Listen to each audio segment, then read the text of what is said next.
गऊ की नजर में, यूं साईं को संत भक्तों के पीछे फिरे, वो भक्त वत्सल भगवंत। अब फिर क्या होता है? गरीबदास साहिब जी ने परमात्मा कबीर जी के बारे में बताया है, नरसी जी की हुंडी दीनी, वह सावल सा कहाया, ज्योति का ब्याह भया तब भात भरण को आया। अपना आत्मा देखो, वैसे तो हमारी रस्म रिवाज बहुत गलत है जो हमने बना रखी थी, अब इनको हम मिनिमाइज करेंगे। लेकिन सतयुग त्रेता द्वापर में परमात्मा ने कहा था कि बहुत ही कम हंस पार हो पाएंगे, और इस कलयुग में मैं धीरे धीरे जो समय फिक्स किया है, इसी के दौरान सबको पार करूंगा। और पार होने की विधि उन्होंने बताई है, वो दास आपको बताता रहेगा। लेकिन आपको दास बार बार बताता है कि ये काल भगवान जो यहाँ का प्रभु स्वामी है किस ब्रह्मांड का, ये सर पुरुष है, इसको सर ब्रह्म भी कहते हैं, इसको ब्रह्म भी कहने लग गए। ये काल है जो स्वरूपी निरंजन है, ब्रह्मा विष्णु महेश का पिता है, दुर्गा का पति है। ये चाहता है कि यहाँ के प्राणी परमात्मा से अपरिचित रहे, गलत साधनाएं करें, भगवान से इनकी आस्था हट जाए और ये नास्तिक हो जाए। जब ये नास्तिक हो जाएंगे तो सुनेंगे नहीं भगवान के लिए, और परमात्मा ने आना था 5500 वर्ष में बीत जाएंगे। स्वयं न्याय तो दास भेज दिया वो ज्ञान कराने के लिए। तो इससे पहले उसकी नीति ये थी कि सबको ऐसा नास्तिक बना दूं ये भगवान से दूर हट जाए। और परमात्मा ये चाहते हैं कि इनमें इस कलयुग की पिछली पीढ़ी तक परमात्मा की आस्था चाह बनी रहे। आज तक हम देखो नरसिद्धि जैसे महापुरुष के उदाहरण आज तक गुणगान करते आए जितने भी प्रचारक थे, और जिस कारण से हमारी आस्था बनी रही कि भगवान ऐसा करता ही करता है। लेकिन ना उन प्रचारकों को कभी ऐसा हुआ, ना उनके उपासकों को कभी ऐसा हुआ, लेकिन उसके कारण हम डटे रहे कि भगवान ऐसा करता है, ऐसा हुआ है तभी तो गुणगान हो रहे हैं। अब क्या हुआ कि एक दिन उसकी लड़की का विवाह, लड़की ब्याह रखी थी, विवाह कर रखा था उसका, लड़की जवान होगी, उसका विवाह हुआ। उसके विवाह के लिए लड़की आगे बात नौतन, यानी अपने पिता, ऐसे रिवाज बना रखी अपन ने, तो ये रिवाजें अच्छी नहीं है। फिर भी भगवान ने दुखी होना पड़ा, उसके लिए भी बहुत कुछ करना पड़ा। अब उसकी लड़की आई और पिता से कहा, पिताजी आपकी ज्योति का विवाह है, इस दिन बात है, आप आइएगा। तब उसने कहा कि मैं निर्धन कंगाल बेटी, ना मेरे पास दाम धन नहीं, पर आऊंगा बेटी मैं सुमरूंगा राम। जैसा भी कंगाल हूं मैं तेरे द्वार पर अवश्य आऊंगा। लड़की चली गई।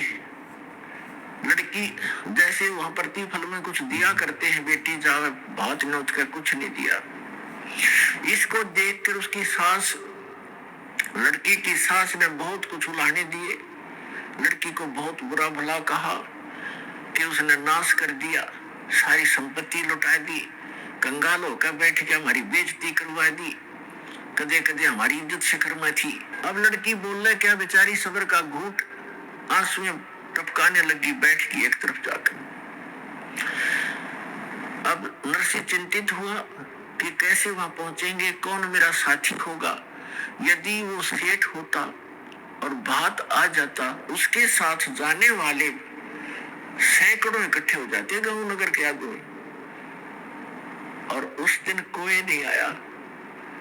उनके पास कुछ अंधे सूरदास आया करते थे, नरसी जी की झोंपड़ी पर बैठ जाते थे, सत्संग करते थे, विचार विमर्श करते थे, फिर चले जाते थे। उनमें एक शिक्षण नाम का बुद्धिमान था सूरदासों में। उसने कहा कि आज नरसी तेरी बात में कसक नहीं, तेरी आवाज में कोई चिंता टेंशन बन गई। उसने बताई कि ऐसे ऐसे लड़की आई थी और ज्योति का भात आ गया है और ये चिंता बन गई बने।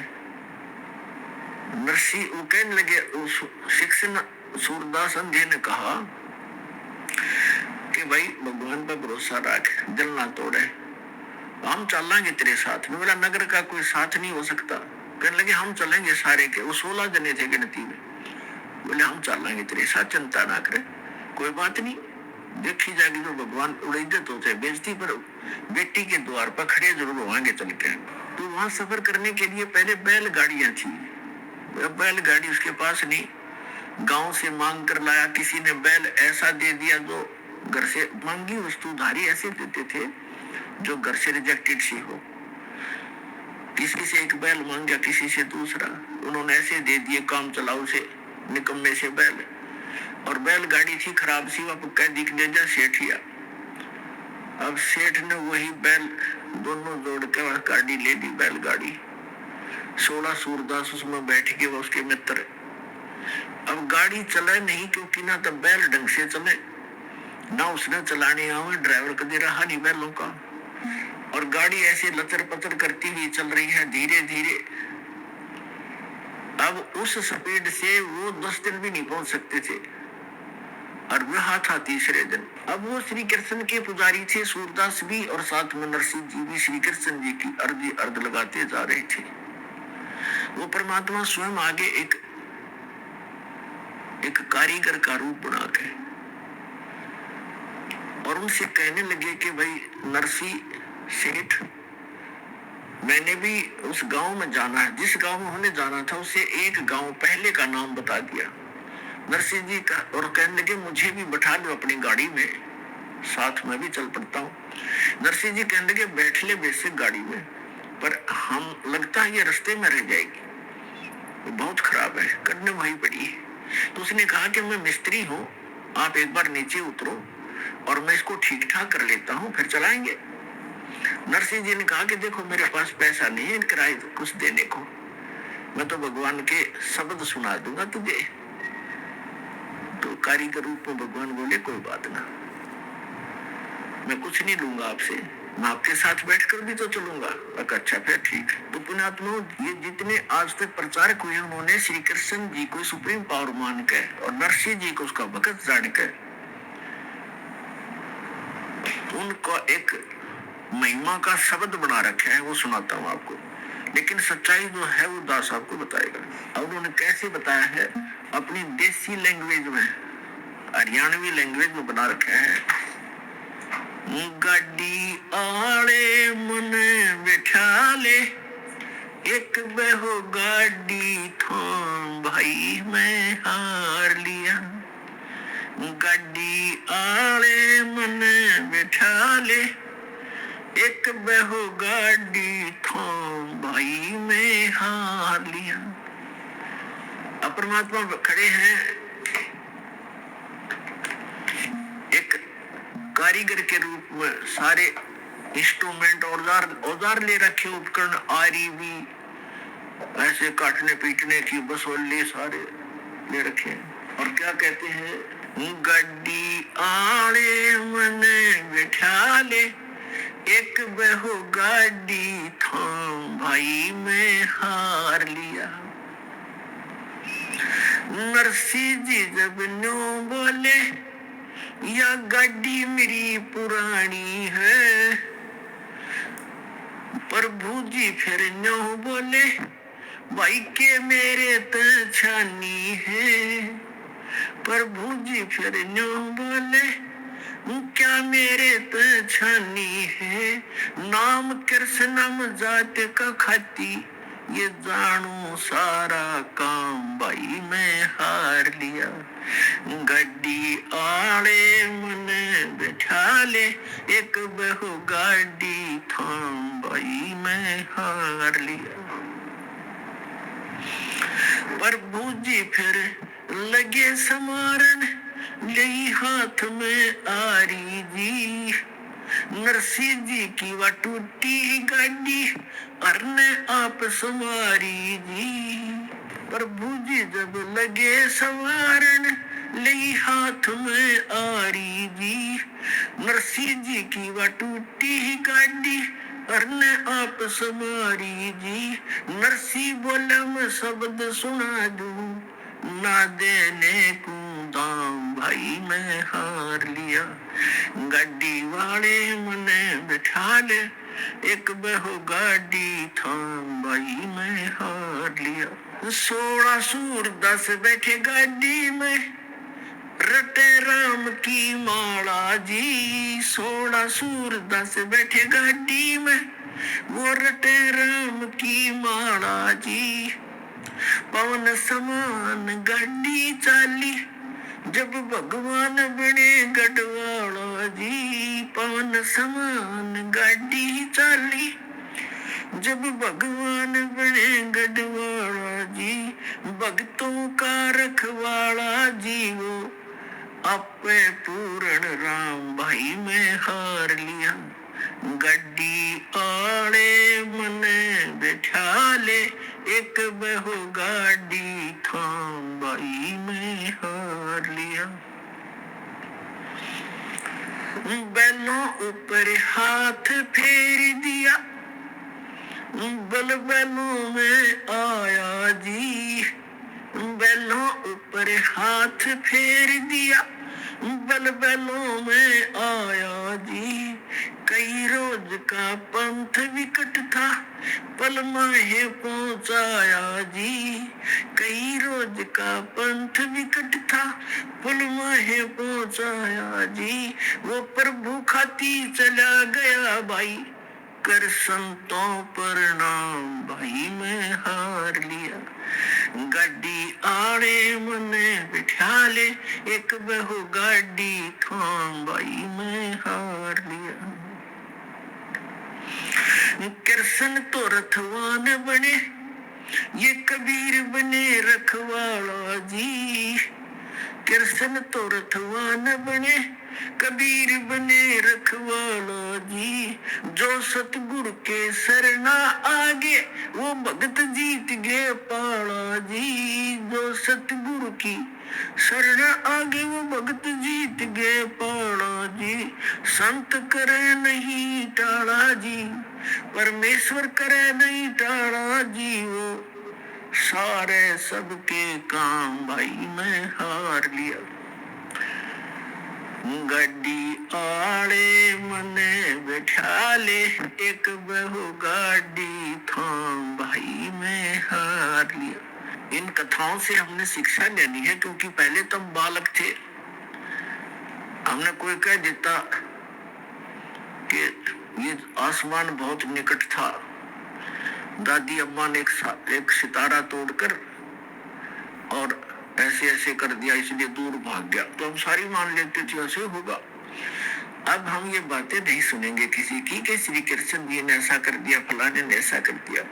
गीता अध्याय नंबर 15 के श्लोक नंबर 17 में स्पष्ट किया है कि उत्तम पुरुष तू अन्य परमात्मा की उदारते, ये लोक धर्म अवश्य विवृत्ति अवैश्वर है।